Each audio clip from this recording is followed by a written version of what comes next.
Ladies and gentlemen, our panelists, I'm just waiting for everybody to arrive. Ladies first, of course. We have Mieke Kwagebuur. Mieke started working with the VITO, the Flemish Institute for Technological Research, in 2003. She has been doing research on recycling all kinds of minerals. Since 2012, she is head of a research management team working on this issue. Mieke is sitting over there, you can wave. Then our second lady, we have Claudia Nicolau. I hope I pronounce it rightly. Thank you. Claudia is working with the SPAC, who is the public investment company dealing with contaminated land management, amongst others. Claudia has an experience of more than 10 years on brownfield rehabilitation. And then, a lifetime expert, we have Derek Greedy. Derek started working already in '75 in the waste management sector, and he has been working in several roles, as well public and private. At the moment, he is also a member of the ISWA, the International Soil and Waste Association. Solid Waste Association. Thank you, Derek. So he is board member. I mean, if there is any expert in the private sector, it's Derek, definitely. We have a private site manager sitting next to Derek, Yves Tielemans is working with the Groep Machiels. He is business manager, environmental landfill management project, Closing the Circle, and has been working with Machiels since 2009. Then we have a national policy maker. There is Jan Frank Mars is working with Rijkswaterstaat, and the English title for that should be Directorate General for Public Works and Water Management, and has been working on... No, it's not right? Oh, it is. Okay, thank you. Oh, no, I'm not going to repeat that one. He has been working with contaminated land management, soil policy, and landfill management for, well, since 2002. That's almost eternity. And then, last but definitely not least, we have a European policymaker, Magnus. Magnus Gislev is working with DG GROW. He has been working with the European Commission since 1995 already. He has been working with DG Envy for several years, and since 2013 he has joined DG GROW. Within DG GROW, he is responsible for resource efficiency, circular economy, and raw materials policies. Ladies and gentlemen, I have a toy. You know, boys and toys. But this is a toy for you. It's not mine. If you have a question, I have been told that I should try to throw this into the room. And I would say whoever catches it poses a question, but if you know for whom it is, please pass it through if you don't want to ask a question yourself. I have a few questions, of course, to ask to those ladies and gentlemen, but this is your moment. So I'm also going to look into the room very regularly. So if you think you have a question, just raise your hand, and either I'll try to throw this to you or come to you with a mic. That's fine with you? Yeah, okay, great, good enough. You're awake. Enhanced landfill mining. We have seen a number of advantages for landfill mining. If you look at all those landfills, there is millions and millions of tons of resources, raw materials. Magnus, you think this is our raw materials future deposit for the next ages, decades to go? We have a mic.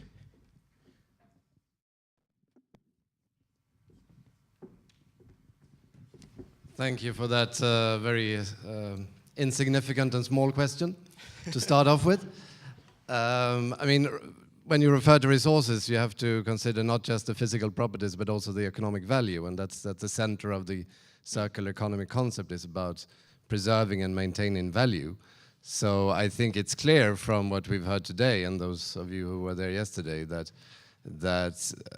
the answer to that it depends, because it depends on the physical properties, it depends on the technologies for processing, it depends on the access due to social acceptance, etc. So I think it's extremely difficult to give a very simple, straightforward answer to that if these are the future resources. I mean, there are potentially, as we see it in the European Commission, there are potential resources. Among others, we're talking about traditional mining, conventional mining, we're talking about end-of-life product recycling. We're even talking about things like deep-sea mining, space mining. So we're looking at a wide range of potential resources. So, and if you look at the potential, do you see this in the same level of potentiality as for instance, deep sea mining or space mining, or is it a little bit more short term? I think it's, yes, it's a little bit more short term. Oh, okay, great. That's a very political answer. There is a potentiality and potentially, but economically, Yves, you think there is a business case in enhanced landfill mining, or your boss thinks there is some potentiality. Do you look at it from an economical perspective, or why do you do it? Well, as a company, of course, we want to make money through a sustainable activity. So, of course, we also look at different projects, and of course, not every landfill will be suitable on a short term to apply enhanced landfill mining. But as we've seen in the last session today, that having upcycling technologies that create high added value products is a key to unlock a sustainable economical model for enhanced landfill mining. So look forward indeed taking these new innovations into first-of-a-kind demonstration projects to really do stuff on an industrial scale. Like Rolf Stein was mentioning, building this first-of-a-kind biogas production plant from waste that will definitely improve the level of knowledge and improve the chances to come to a positive implementation of landfill mining. Mieke, your team is working on building products, mineral products, through recyclability of the kind of material that might come out of landfill mines. Do you think there is a potentiality? Do you think there is mainly technological questions, or is it economical barriers that stop us? I think it's both, because it's not very mature yet. The products that are there, the question is what's the quality of the products? And then of course it's very difficult to predict what will the market be. So I mean, when it comes to technology, I think there are still some steps to be taken to really convert this material to high quality construction materials, especially here in Europe. But of course, when you take another perspective, I mean, we have a lot of resources when it comes to simple construction materials. However, in other parts of the world, it's not the case. I mean, last year I was a little bit surprised because we always talk about critical raw materials and we think about metals and very special components. However, in certain countries, there's a war on sand. Can you imagine? The Middle East, in the middle of the desert, plenty of sand. Yeah. I mean, in certain countries, there is a need for high-quality construction aggregates and sand. It's in countries like Singapore, Vietnam. And there, I do think that maybe it's a good environment to really start looking at things like enhanced landfill mining. Because there, I think the need is there for the quality construction aggregates and the sand.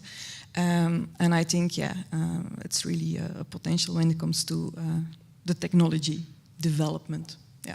Anybody in the room coming from one of those countries where sand construction material is an issue and where you are looking at enhanced landfill mining to deliver those products already today? You are? Okay. Hopsakee, first to go. Whoops. The mic is the black thing with the cross. Yeah. Yeah, I think UK falls into that as well. We do have a shortage of certain high silica materials, really driven by coal combustion and the decline of coal combustion and the fly ashes, EN450 fly ashes. Mm-hmm. So, yeah, we're working on several projects that are coming along nicely. I think that rather than a question, I'll put in what I've taken away from the last 2 days. It's been fantastic, amazing presentations. A lot of it, I think, maybe a bit embryonic and research-based, not really commercially viable maybe at the moment, but we've obviously got to start somewhere. But I think that maybe a question would be, can these enhanced landfill mining projects really occur without the value in the end piece of land? Can they really just happen for resource need? It's just a question. Yves, what do you think? I mean, you're going to develop, well, quite a few hectares of land that is not really the top value? No, but of course, nature has also significant value, so we cannot only strive for the... That's good. You were telling, yeah? No, from REMA, of course, we have the obligation to return to the original destination. That's implementing a nature park, which has also a lot of value, of course. But there are different cases and other landfills which we are investigating in, where the reclamation of land, the redevelopment of land, can create a significant income and revenue stream. So this will also make enhanced landfill mining more viable when you can find for a proper redevelopment purpose of the land. Well, whoops. Sorry, I'll not use that. Can it happen without the end land? Is there any examples out there where it's just done for resource use, resource need? Well, if you look at it roughly, there are a number of revenue drivers. You have the gate fee, of course. You have the revenues from producing materials, energy, and you have the revenues from reclamation of land. In principle, you need at least 2 out of 3 in order to come to a viable project. But every landfill is different. Every landfill context is different. So it's up to the business people to tailor the best possible solution for that particular landfill. And those landfills who don't have any proper potential, we need to leave them aside and manage them properly so they can still be redeveloped in a later stage. Well, if you look at the number of landfills, there might be a few opportunities in the thousands and thousands of landfills we have throughout Europe. Is this a theme you're also looking at within ISWA, Derek? It's something that we've looked at over a number of years, and we've actually developed, the Landfill Working Group, a key issue paper on landfill mining. But we mustn't lose sight that it's not just about the value of the materials in the site as a resource, but it's the social value. It's the environmental value that it creates as well. You know, the fact that it's going to make life better for people living alongside. You know, we're talking about Europe here, but don't forget there are millions and millions of dump sites in the world where they would benefit from actually landfill mining and even enhanced landfill mining to use the materials as valuable materials. So there is a lot more into the wider world context than we're looking at here. All right, there are a lot of landfills in the UK. There are a lot of landfills here in Belgium and Netherlands and whatever. But they're relatively small, and the value and the amount of material you'll get from them, I think, is insignificant when you look at the bigger picture worldwide. And I think that's where, you know, ISWA's coming from in its campaign to close the dump sites of the world. It's also looking at recovering the materials from them as well. And is there a business case? Because if you look at those landfills, obviously they are quite a larger size than the ones we have here, but it doesn't really seem to happen. Why not? Because it's getting the finances to support that. Currently, they're very difficult to do that. But the World Health Organization, in its latest work program, is looking for improving the health of people living next to dump sites. And this is obviously going to be perhaps a source of revenue and finance to actually progress those. Yeah. But it's all about, dare I say it, it's that thing called money. You know, even here, it's money and financing these type of activities, which is going to direct the way we go. Because if the money's not there and the operators don't see value from doing it, it won't happen. It's not just about, you know, it's not just the value of the resource, it's other benefits too that we have to look at. Yeah. Claudia, if we're talking about social value, obviously we're coming probably to the public authorities to put money on the table to translate that value into hard euros or dollars or whatever. Yes, it's what I thought. SPAC spend a lot of money, and the Walloon government, we spend a lot of money for the rehabilitation of brownfields. And of course, the first goal is to recover the land, to develop this land for new activities, economical activities. About landfills and the rehabilitation of landfills is the same. If you can recover the materials, for me is the second. It's a second goal. It's not the first goal. The first goal is to recover the land, if it's possible, to have very good conditions, health and social conditions, and to develop different parks or activities for people, for neighbors. Of course that you have to put the money on the table for this. But if the policy context it's enough developed for this, I think that the public authorities will not have the choice, and they should put the money on the table for these activities. Jan Frank, if you look at any country in the world who has got some experience, or at least a large experience with contaminated land management, it's Holland, obviously. I think you're one of the first very countries in the world who even started talking about the subject. Is there a business case in Holland in enhanced landfill mining? Do you do it for the money, or is there another reason? We Dutch, we do everything for money. That's a rhetoric question. But where do you find the money? but thank you for the compliment. Actually, to be honest, if I look for examples in Holland where there are examples for enhanced landfill management, I don't know examples where it was money-wise worthwhile from the point of view of the value of the landfill material. But if you look at it in a bigger context, if you look at it in an area development, give more value to the whole area, for example, developing living areas, and if you combine these things, then the driving force was not reclaiming the material, but the driving force is redeveloping land, because as Belgium, you know, we're a small country with a very dense population, also growing up till 2050, you know. Maybe the value of the area itself is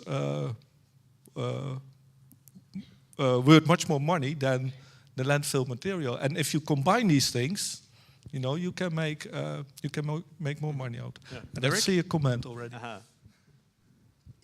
It's just I have a comment to make there. I went to Beirut, I think it was around 15 years ago, maybe even more than that, I can't be sure. But they were developing what was called the Normandy dump site, which was right on the coast in Beirut. And the driving force for that wasn't about winning materials. It was all about creating development land. And that project, it did deliver recyclables. It did deliver plastics. It did deliver material to go for incineration. But the driving force really was the creation of development land. And it killed two birds with one stone. It actually recovered materials, and it actually created a new housing development for the city of Beirut. So, you know, you're right. I think the driving force can well be the creation of new development land. It may even be creation of a new landfill as a result of removing the materials, which is an opportunity. Yeah. And if you look at experiences you have seen in other countries, do you think, or do you see also experiences where, for instance, a government is looking at it in some kind of planning phase, where it's looking at its old landfills and where interesting development opportunities might be? Or is this process mainly driven from land operators or land developers who see a development opportunity and say, well, there is some rubbish underneath, we have to take care of the rubbish to make the money from the land? What's the main driver? I think governments have, to be fair in developing countries in terms of this, have their head in the sand. They're not really interested. It is driven by developers and people who, you know, dare I say it again, it's all about delivering cash and delivering revenue. And I still, you know, I think governments have other priorities. You know, health in many countries, you know, feeding the people who live there are the driving forces. So it's left to other people to actually come up with solutions to actually remediate these dump sites. You know, New Delhi, if you look at Delhi and see the size of the dump site there and what resources there must be stuck in there ready for mining. But there is no driver from the authorities. If I may come in there, at the European Union level, you asked for examples. I think we heard already from the colleague from OVAM about the flamenco approach in Flanders with this rough screening of the landfill site. So that's a very good starting point. And actually, for those of you who are not aware of it, there was also a proposed amendment to the EU landfill directive, which would ask all the EU 28 member states to do a mapping of existing landfill sites by 2025. That was an amendment which was approved by the European Parliament, but the way we do in legislating in Europe is that it also has to have a majority among the member states in the EU Council, and there were not enough member states that supported this. And the conclusion was that basically those member states who are really interested, they can do it even if there's no obligation under any EU directive. So it was not seen as a necessary step at this stage by the majority of the member states to put this as an obligation on all EU member states. And I think perhaps there could be an advantage actually that certain countries like Flanders, or regions in this case, are front runners, because then others can learn over time rather than all 28 countries having to do something by the same deadline. Land value as a driving force. Any of you who has got experience with that? Land value, that was a driving force to go looking for old landfills, and we develop. Okay, you ready? Hopsakee. Thank you. Nice catch. Hi, Oscar from the Netherlands. Actually, my first mining project was in the UK, Derek. Close to Heathrow, 1991. That's neat. Yeah. That was a landfill, municipal solid waste landfill, 100 hectares, in which they took out 30% of the surface and re-landfilled it. So it was actually just an excavation project. The 30 hectares were redeveloped into an office area, and the proceeds of that project financed a remediation of the remaining part of the landfill. So basically what they did is they constructed a cut-off wall into the ground, 50 meters deep, and kept the landfill, built a golf course on it, an amenity park, football pitches, the works. And that was all financed by selling the office buildings. Sure. So, yeah, and I think most cases that I know, the land value was the main driver. And if I may make another comment, I think it was already in 1999 that Professor Bilitevsky from Dresden did a survey, or tried to do a survey of 40,000 landfills in Germany. And he came to the conclusion that in all those 40,000 landfills in Germany, for the different metals, between 0.8 and 1.4, if I remember correctly, it's a while ago, of the annual German consumption was enclosed. And then I am asking, okay, a mining company usually wants a permit for 30 years. Who could you find to excavate 40,000 different landfills with all the organizational problems of the different stakeholders and the different owners to excavate 1 year of the metal consumption of a country? That is a big organizational problem. And so far I've only heard about environment and about finances and about value, but this is also one I think we should not forget.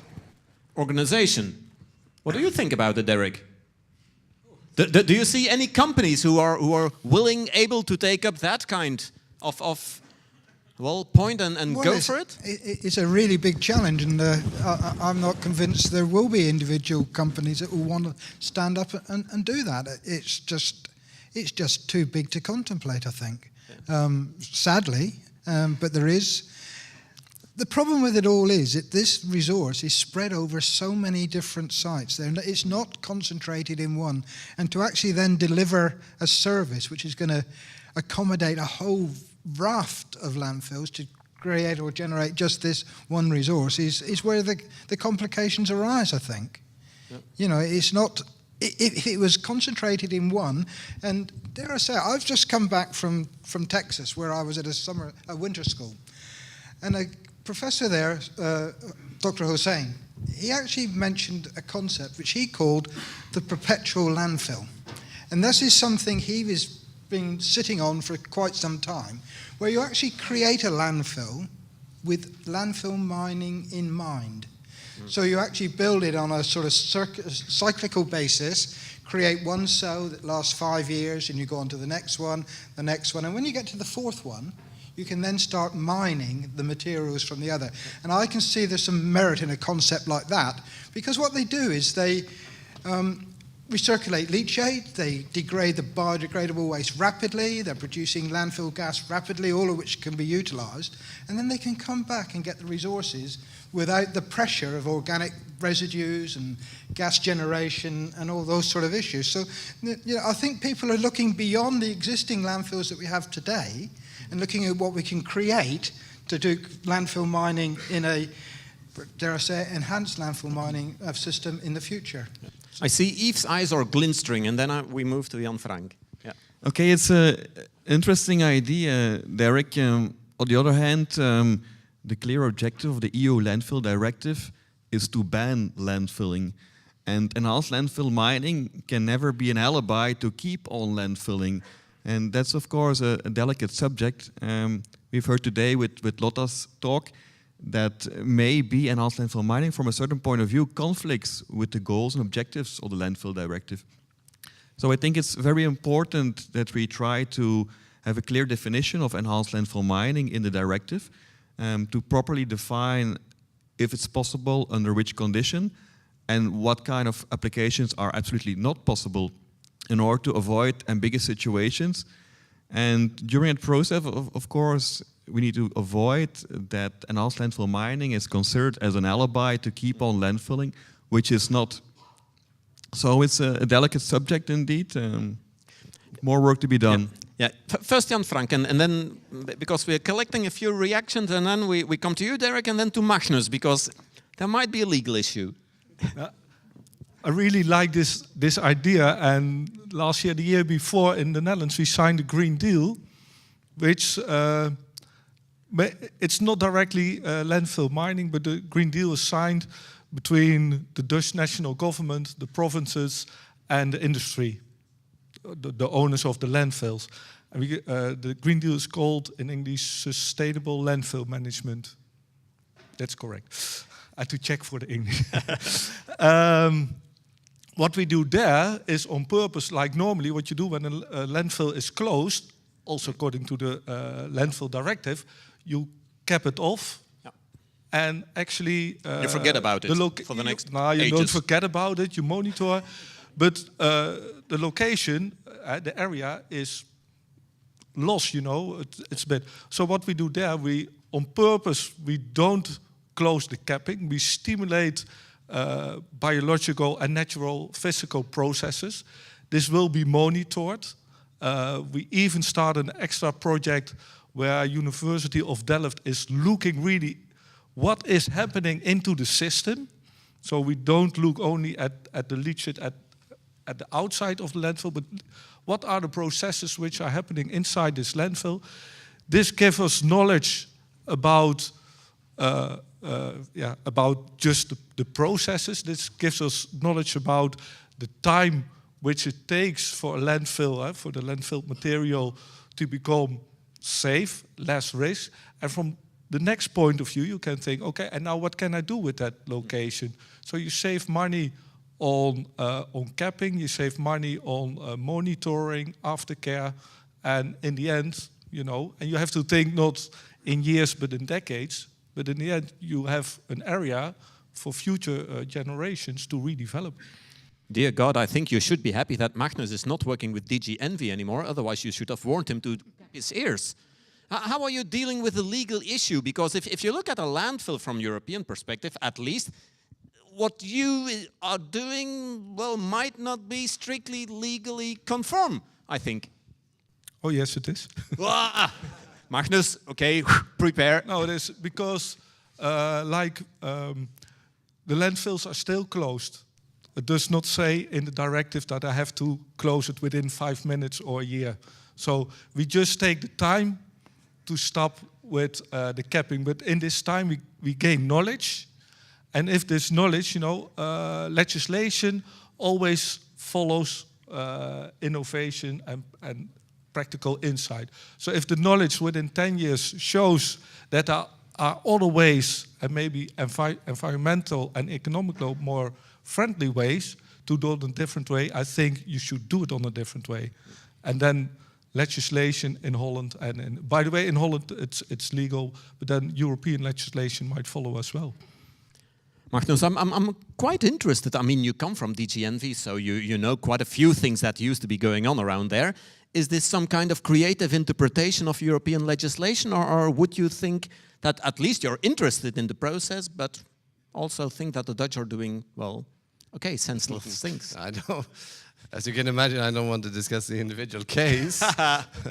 But first of all, I broadly agree with what Yves Tielemans just said about the ambition, political ambition in Europe is to phase out landfills. I mean, maybe we cannot really call it ban, but to phase out, because there will always be certain fractions that are considered as non-recyclable, economically, environmentally, or for other reasons. So a complete phase out of landfill, I think, is not on the cards for the immediate future. If we look at what has now been politically agreed, is that for municipal waste, there should be a cap of 10% that could still be landfilled. So that's quite ambitious. But another important thing is that there's another provision that has been agreed, which is that separately collected waste, whether municipal or from other sources, should not be going to landfill either. So I think that could pose a dilemma for this concept of a perpetual landfill if we do separate collection to have certain, homogeneous materials with a view to future recovery. And then you might clash with this provision that separately collected should not be landfill, because it is assumed that everything that is separately collected already is recyclable. Good question then, of course, is what is a landfill? Because if I look at some industrial practices today, that is what is happening today. I talked to one of the project managers of Umicore, for instance, and he told me that today they already have quite a lot of, well, let's say fractions that they cannot recycle today, and they put them in salt mines in Germany. They are not landfills. From a legal perspective, they are not landfills. They are stored there on a temporary base, and that at present they are already recovering fractions they put there 10, 15 years ago. Is that a landfill, or is it a temporary storage, even though temporary might be on a relatively long term? We have, of course, looked into this, because there is obviously a risk that temporary storage becomes a kind of a legal loophole to circumvent the landfill directive.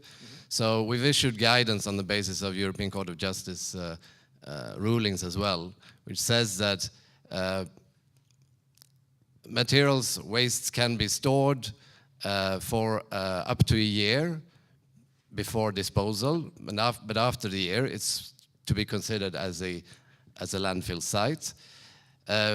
There's an exception to that. They can be stored up to 3 years for recovery before the site is to be considered as a landfill site, and then conform with all the technical requirements and legal requirements of the landfill directive. Derek, you wanted to react? Yeah, I do need to react, I think. To me, the landfill directive is all about disposal of biodegradable municipal waste. Biodegradable municipal waste, that's what we're talking about. And municipal waste is only around 15, maybe 20% of the waste we have. So there, okay, whatever the number is. Yeah, okay, say 10%. But so there is still a lot of material that needs to be landfilled. And if we say landfills are finished, then I think we're in cloud cuckoo land. Because there is material that has to go to landfill. And even if we've got this problem in China now where they're not taking plastics. So why don't we actually put that into landfill and then mine it at a later date when the prices are right and when we can actually send it away? Why don't we use a landfill as a carbon sink? Jan Frank, I saw you really shaking. You disagreed, or sorry. No, I did not disagree. You want to react? Oh, okay. Hopsky. That's great. The thing is, yes, I'm I'm not sure that the target of the European Commission really is ambitious. Because indeed, biodegradable municipal waste is only 10% of the total waste generation. So if you reduce that by 90%, have you really reduced a lot? If the remaining 90% is still going to a landfill? Not in my opinion. Also, this is not necessary. There are many countries in the EU, for instance Flanders, and for instance Luxembourg, and for instance Denmark and the Netherlands, that have already reached much more ambitious targets. For instance, in the Netherlands, we currently landfill only 2% of the total waste generation. Not 10% of the biodegradable municipal waste generation, 2% of the total waste generation. So that is in the order of 80%, I will say, recovery. I will not call it recycling, because I think it is mainly downcycling. We are still a linear economy, even though we recover 80% and only landfill 2%. So there is still a lot to be done, but it does show that it is possible to landfill really, really low amounts. But that, having said that, I would also like to make a plea to stop monitoring the success of waste management policy by the low amount of landfill. This is not going to help us to create a circular economy. A circular economy has to be measured on the amount of raw materials going in, not on the amount of materials going out. Wait. Good. I think you're going to have a very, very intensive discussion during the reception. During reception, you know, you're not going to have a discussion here on how many... No, I'm just going to say, I didn't say, all I was saying is the interpretation of the landfill directive is not banning landfill. Okay. Yeah. Okay, great. I would like to focus a little bit on the last presentation. Social acceptance. 2 questions over there. Great. Is it because I said last presentation or social acceptance, or ladies first, Moody's? Ah. Whoops, okay. Ah, almost. Excuse me. It was not meant as an attack. I find it very pity that it takes years to get the trajectory of permissions done. And I think there's something wrong. And this is a question for the politicians, I think. Can't they do anything about it? I have the feeling when someone from Britain comes here, he wants to drive on the left, he can do a request to some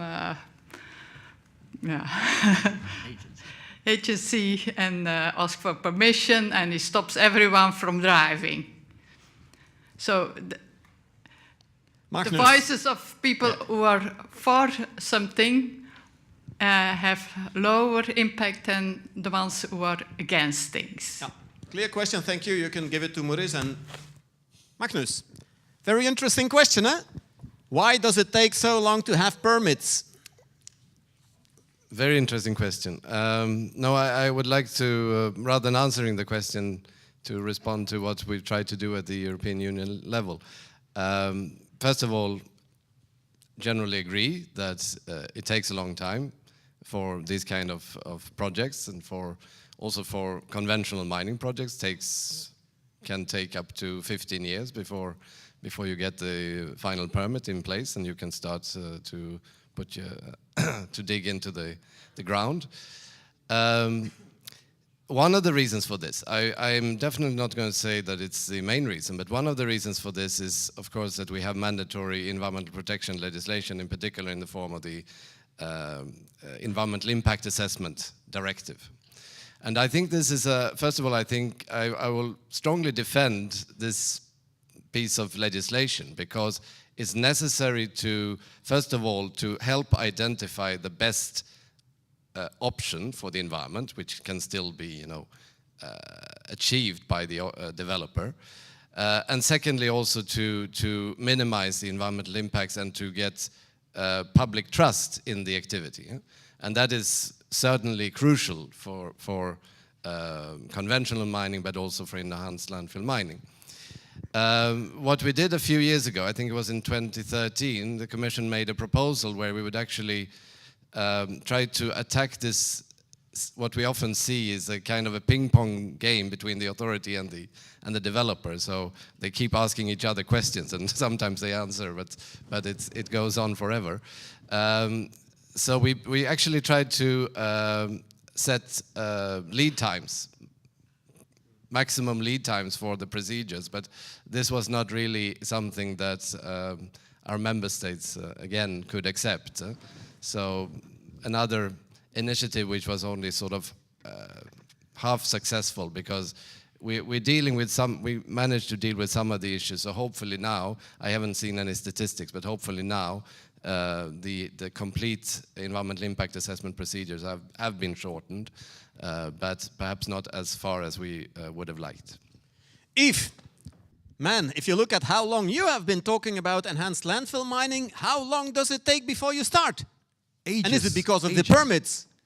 It is, but when we're honest, we started off in 2010 with our permitting process. In the meantime, we have obtained all the necessary permits, and during all these years, several impact assessments were done on various disciplines by different actors, etc. So that was a piece of work that needed to be done, and that was concluded.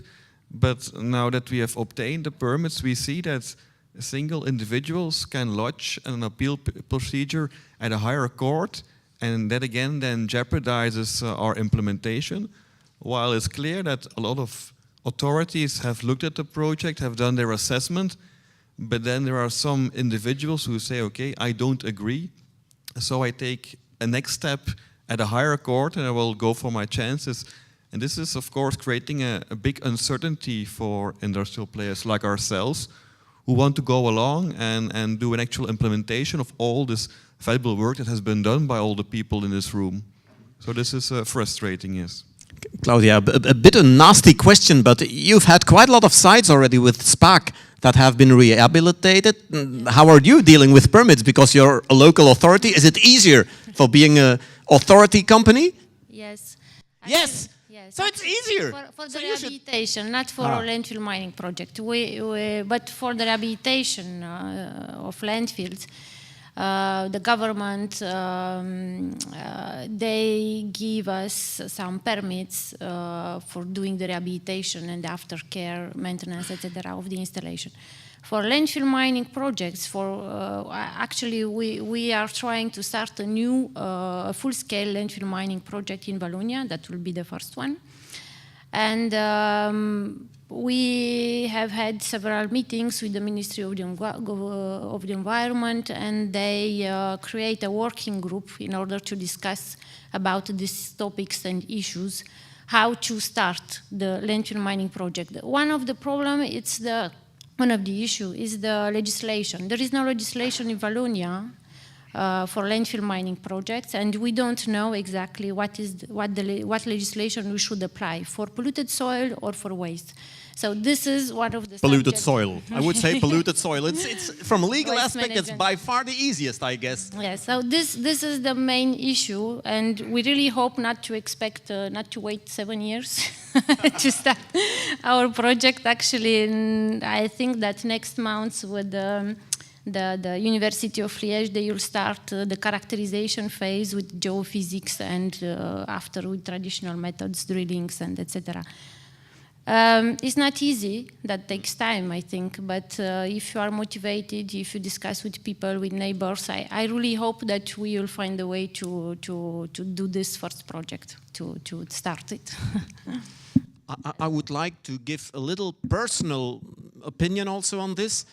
I know that environmental permitted and building permits may take a long time. And in quite a number of member states, I think we have been looking at procedures to shorten the time of the procedures themselves. But what you see afterwards is that once you have delivered the permits, you have lawsuits that may be implied by anybody, opened by anybody. The question is, how far do you want to go as a government to reduce the right of a private person to enter into a lawsuit? And it's a very, very dangerous equilibrium. And it's a very, very touchy subject also.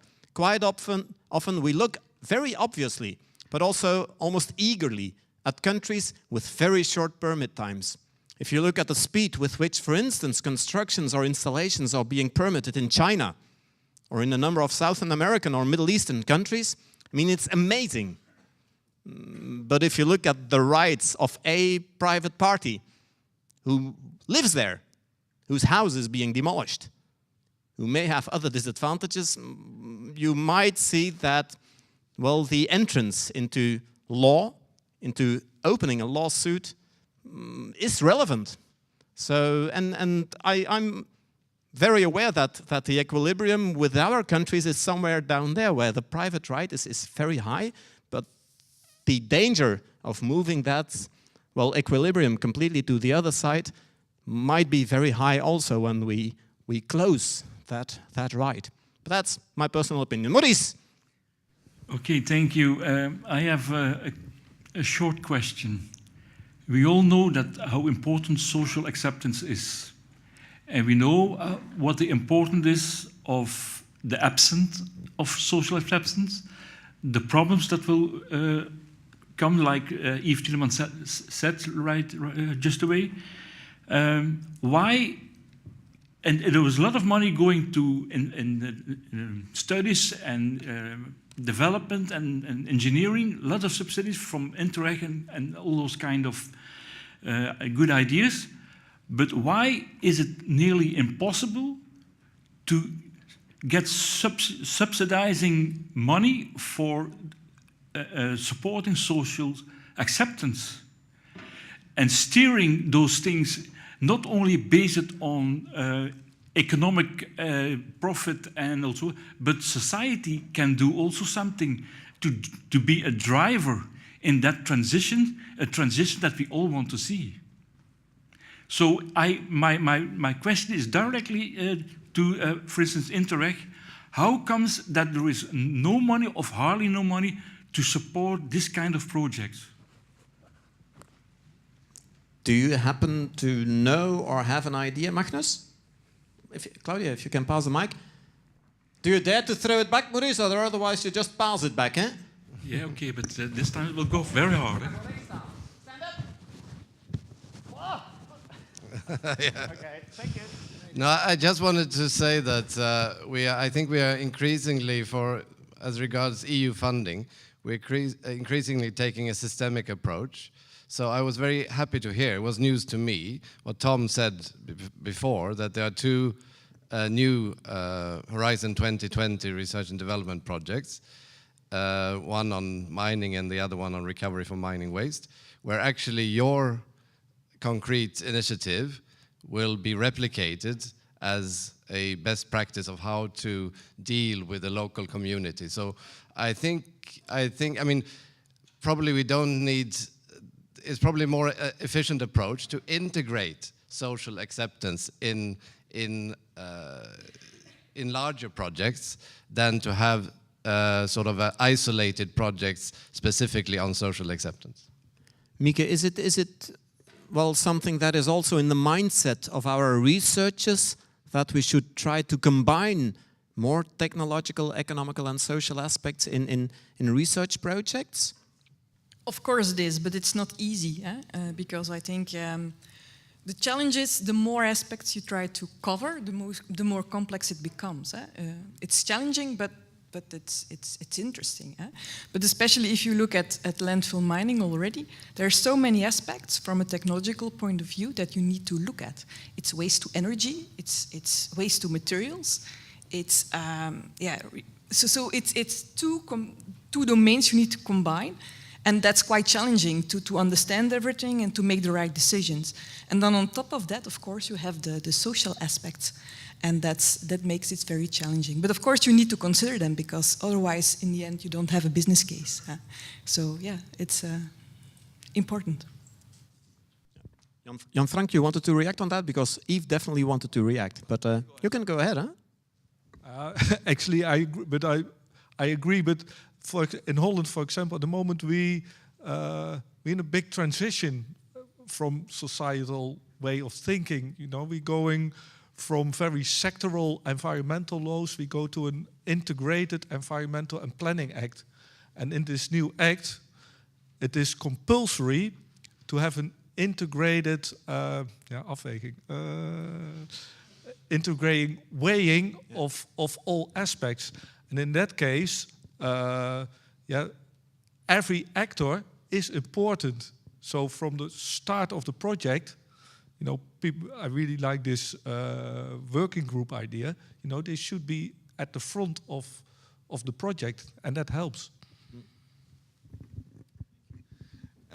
I totally value the fact that the locals were present at our mining test, because we had some discussion in the past, will it create smell or not? And the only way to overcome that is to invite these people when you start doing the mining test, and they can form their opinion. I think a classical R&D project proposal is evaluated on two things: an innovation goal and a valorization goal. And I think that when you submit a proposal that talks about citizen science and this kind of participation, that probably this typical assessment of valuing the innovation and the valorization is not the right methodology for this kind of projects. So I think hopefully indeed upcoming initiatives will be taken also to support this kind of thing. If I read well, I think Minister Muiters also approved a budget for citizen science projects. So hopefully in the near future, this will create possibilities for these kind of initiatives. Yeah. Please, Derek. For me, the one big area for us in whatever we're trying to do, whether it's in building a new waste facility or whether it's landfill mining or whatever it is, it's all about communication. And I think, you know, the project we've heard about, I think is just first class and is brilliant. But it's also, we need to get our message across in the way that people understand the message we're trying to deliver.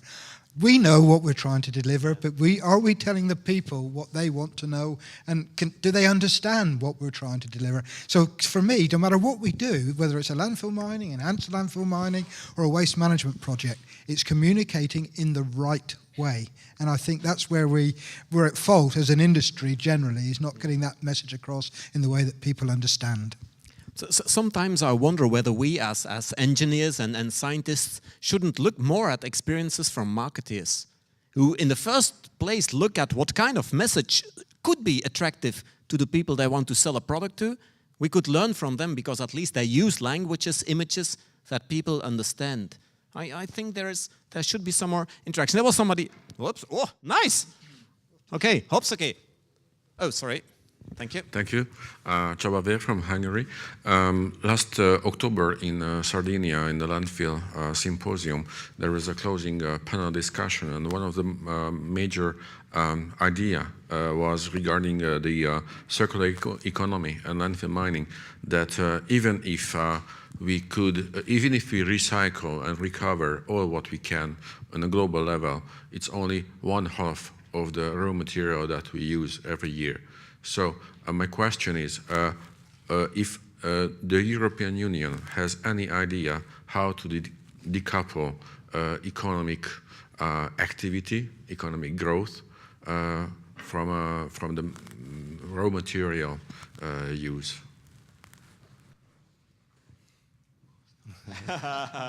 You're very willing to pass that, huh? Again, a very small question, thank you. Obviously, we have ideas, but I mean, it's impossible to give a very straightforward answer. What's needed is a combination of different instruments, economic instruments, legal instruments, etc., and research and development. But you're right in I think you're right in the analysis. 2 weeks ago we published a circular economy monitoring framework, and one of the indicators there deal with the recycled input rates. So currently, roughly speaking, 10% of all materials used in Europe comes from secondary sources, whereas 90% come from primary sources. So clearly, there's a potential there.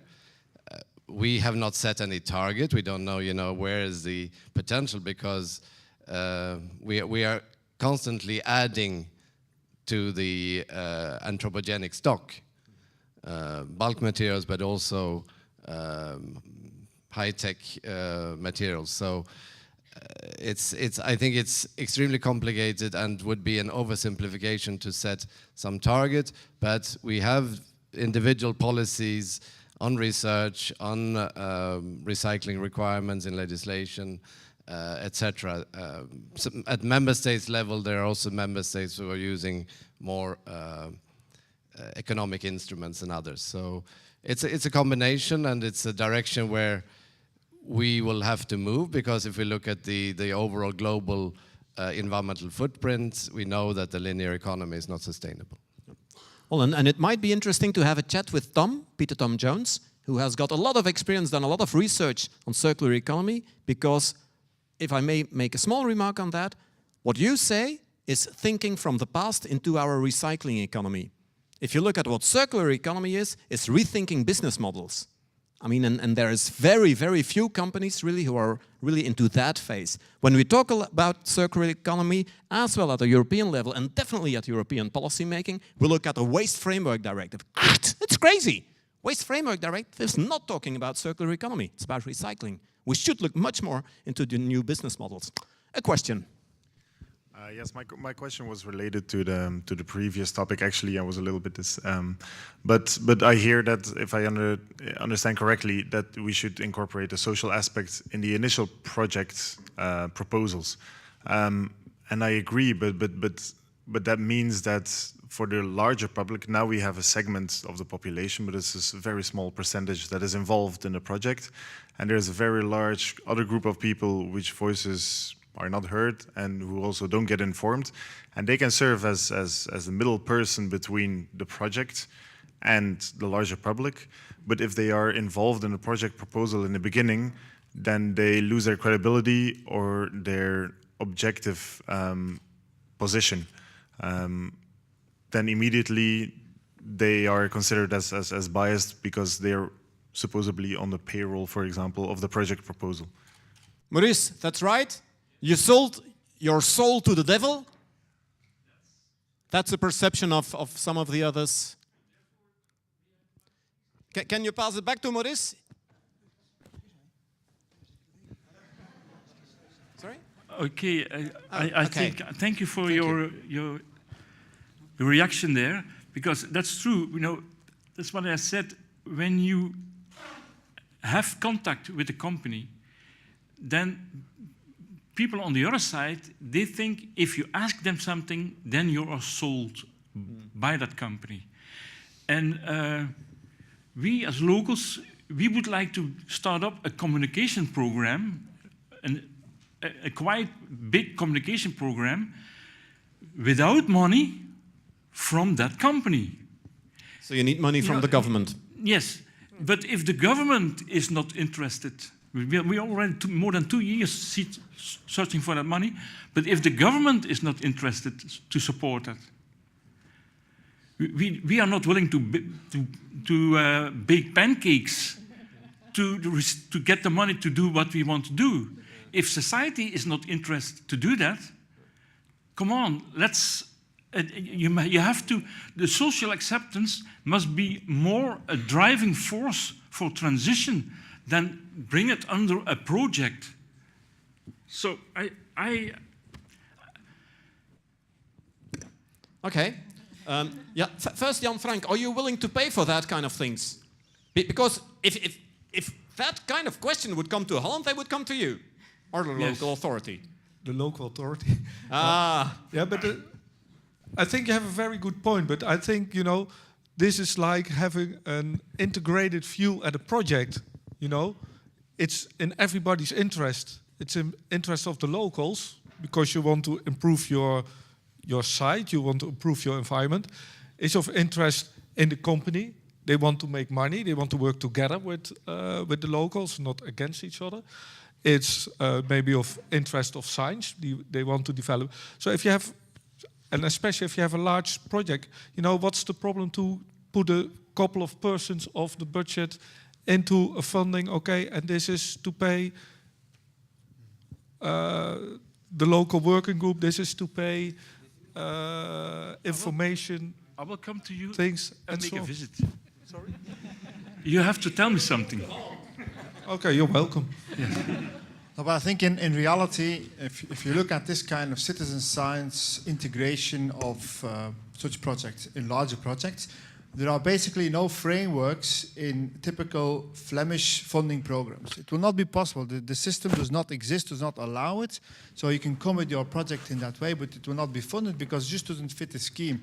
So in that way, I really agree with Magnus saying that in the larger Horizon 2020 calls, they are specifically asking now for civil society engagement. So they're basically saying if you don't have a work package on civil society engagement, you will not get your project funded. So our Nemo and our Crocodile project have a specific work package on civil society engagement.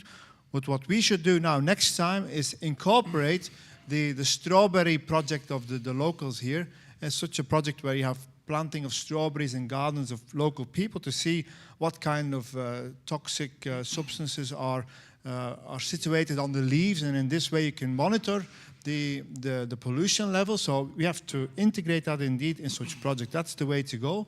Ideally, of course, Flemish and Dutch and Wallonian programs would also allow such type of project, but at this moment they're simply not there.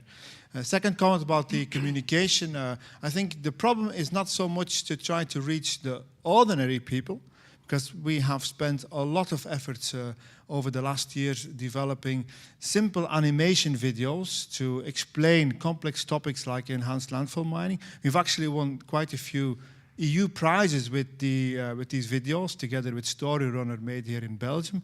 One was made with Ray Cokes on landfill mining, where we had this philharmonic orchestra walking in the landfill to really make it very, very clear for people to understand what we're talking about. We're organizing the social license to operate symposium in the biggest arts festival in Belgium in a couple of weeks. So the biggest arts festival in Belgium will have a massive day on the social license to operate, targeting ordinary people. So I don't think that's the problem. The problem is that we are not reaching the policymakers, especially on the national level. If you come back to the amendments that was proposed, I think it was by Mark de Mesmaker, eventually ended up in the waste package, was accepted by the European Parliament to create a framework for the first time ever for landfill mining in the landfill directive.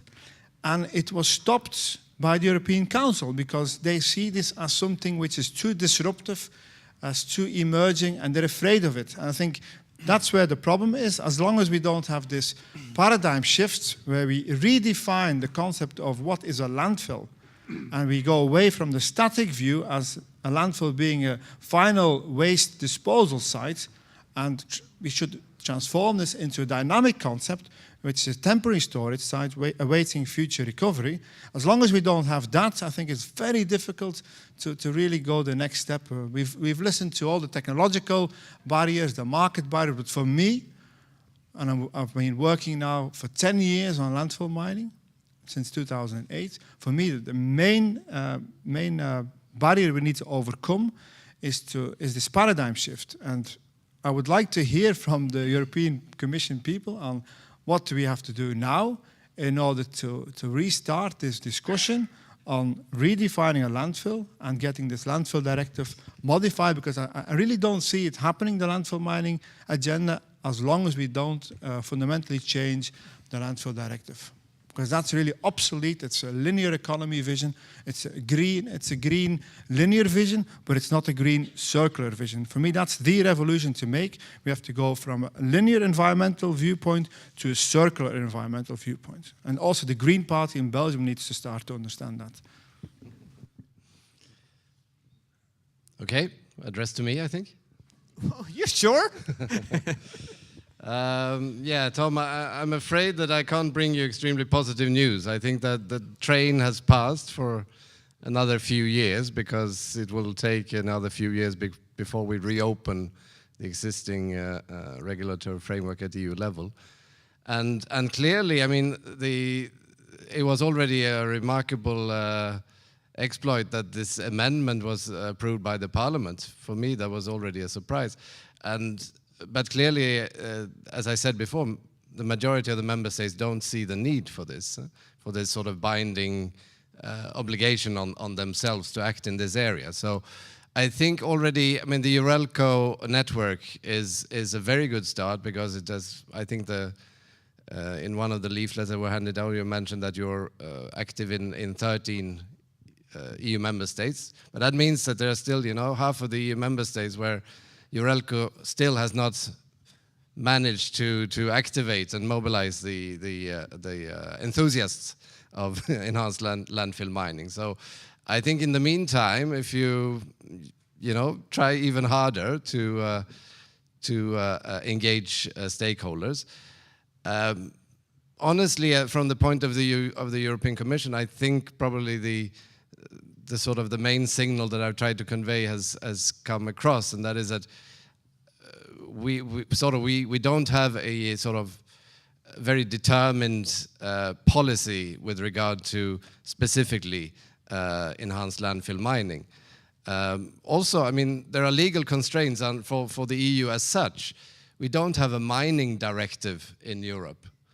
That's considered to be a national competence. We have a mining waste directive, which deals with the environmental risks of mining. But minerals policy, natural resources policy are considered to be national competence. So again, there are wider issues about what should the EU do and what should the EU not do. How far should we go in sort of interfering with decision making at the national level?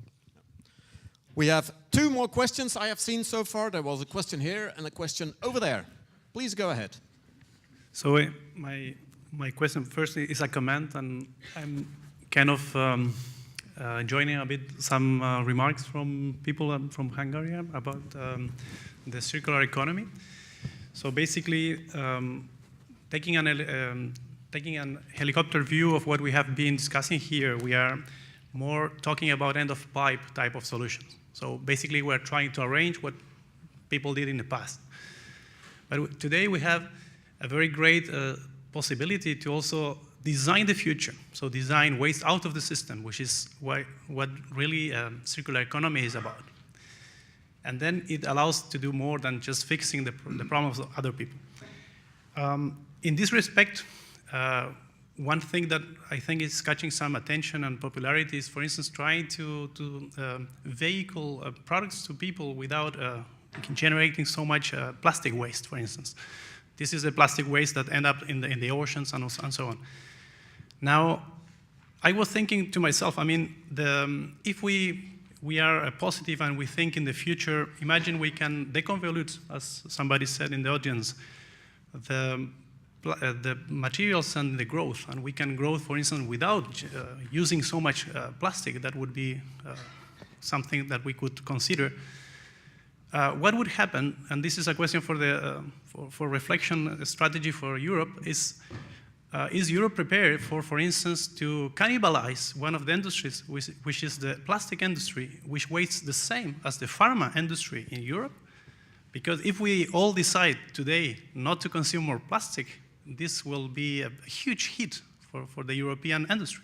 So just it's an open question, I think is worth the debate. Thank you very much. Interesting first Maybe question for very DG Grow. Very brief reaction to that. 2 weeks ago, we issued a plastic strategy for Europe. I would recommend you to have a look at that. And in particular, we are focusing on making all plastics that are put on the EU market recyclable in the future, precisely to deal with the issue of marine litter. And I think that it has been very broadly welcomed. I think that the European plastics industry realized that they have a huge sustainability challenge, and they want actually to be accompanied by action by the governments, and including at the EU level. So I think there is recognition that there is a problem, and we need to find a solution together. And I think that also something quite interesting from industry point of view is that if you look at the big bulks of plastic that are being used also in Europe, that the major part of that big bulk, relatively low value plastics is being produced not in Europe because of the low cost. So we import a huge lot of that kind of plastic bags and stuff like that, and one-way single products. A small addition to that, small, but because there's one question to go. like to continue shortly on something which Magnus commented on. I find it a pity that the amendment which was initiated by Mark de Meswaker is primarily perceived as an obligation to do stuff, costing more money, costing more effort, while basically what we are asking here is a clear definition of landfill mining and a clear definition on what is possible under which circumstances and conditions, rather than finding some kind of a new obligation which costs money. So that's a pity that it was perceived that way. We will need to take that away in our strategy, how we can come to, let's say, a proper definition without creating new obligations. But that's also one of the main points in the circular economy strategy. For instance, a lot of countries, a lot of member states look at the obligations instead of looking at the opportunities. That's a rough one. Last question over there. You ready? It's far. Whoa! Well, sorry for that. I'm not going to throw that.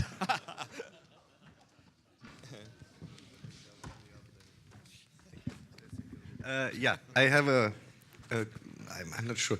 So I was just thinking, when we're looking at the changes in Europe and we're trying to transition to a 100% renewable energy economy by 2050. At the same time, implementing enhanced landfill mining concepts takes so much time. Once we have transitioned to a 100% renewable energy system, how much sense does the waste to energy stream still make then? Do you take that into account, like when you're planning long-run business models, something like that? Eeny, meeny, miny, mo. Whoa, Jan Frank should have an idea on that as well, from Holland. Where is this stuff? It's enough to already look at the figures. I mean, we're talking about basically about waste to energy from municipal waste. It's really insignificant, the amounts. So if you look at first of all, there's a big if that is to be considered a renewable energy source or not. And secondly, even if we maximized waste incineration, it would make really a marginal impact on the renewable energy share in the energy mix. So I wouldn't consider it a renewable energy. That's my whole point.